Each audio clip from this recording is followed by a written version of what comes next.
सध्या बदलत्या वातावरणामुळे बऱ्याच लोकांना सर्दी खोकल्याचा तापाचा त्रास सुरू झालाय. तर त्यासाठी एक उत्तम काढा आज मी तुम्हाला दाखवणार आहे.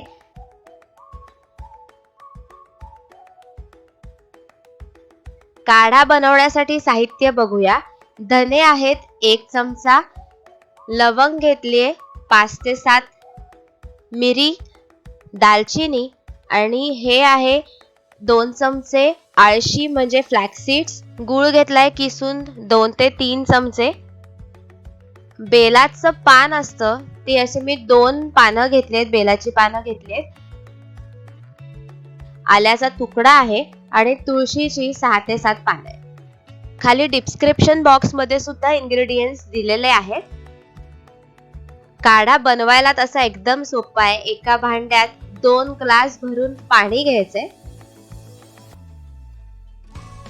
गॅस एकदम बारीक ठेवायचा आहे आणि आता ह्याच्यामध्ये आळशी टाकायचे म्हणजेच फ्लॅक्स सीड, जे सर्दी खोकल्यासाठी चांगलं असतं, त्वचेसाठी चांगलं आहे आणि वजन कमी करण्यासाठी सुद्धा फायदेशीर आहे.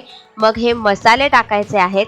आता धने घालायचे. यामध्ये विटॅमिन के, सी, ए भरपूर प्रमाणात आहे आणि इम्युनिटी सुद्धा वाढते ह्यामुळे. यानंतर आपण टाकणारे आलं. आलं हे सर्दी खोकल्यासाठी चांगलं आहे, कफासाठी सुद्धा चांगलं आहे. मग स्वच्छ धुवून बेलाची 2 पानं घालायचे. पचनासाठी चांगलं असतं आणि सर्दी खोकला तापासाठी सुद्धा बेलाच्या पानांचा रस चांगला असतो.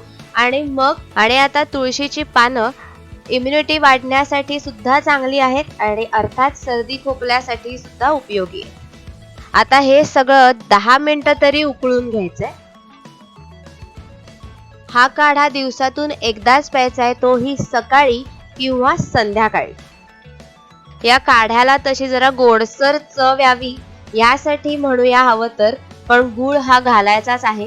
छान लागतो, त्यामुळे चव बदलते आणि गुळात सुद्धा आयर्नचं प्रमाण जास्त आहे. हिमोग्लोबिन साठी गूळ चांगला आहे आणि असं म्हणतात की थंडीच्या दिवसात थोडासा गूळ खाल्लेला चालतो.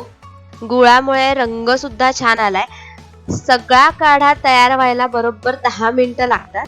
इथे बघू शकताय कलरही छान आलाय, काढाही तयार झालेला आहे. पाणी आटलेलं आहे, म्हणजे 2 ग्लास पाणी घेऊन आपण त्याचा 1 ग्लास काढा तयार करायचा. गॅस बंद करायचा आणि लगेच हा काढा गाळून घ्यायचा आहे.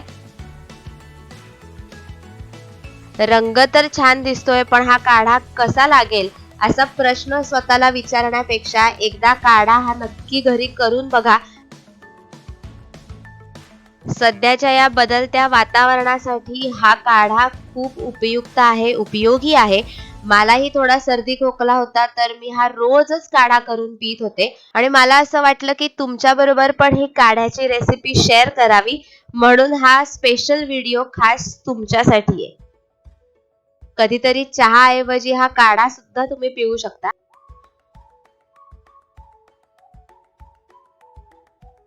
सो आठवणीने या दिवसात हा काढा नक्की करून बघा आणि व्हिडिओ कसा वाटलाय हे मला लाईक आणि कमेंट करून नक्की सांगा. थँक्यू.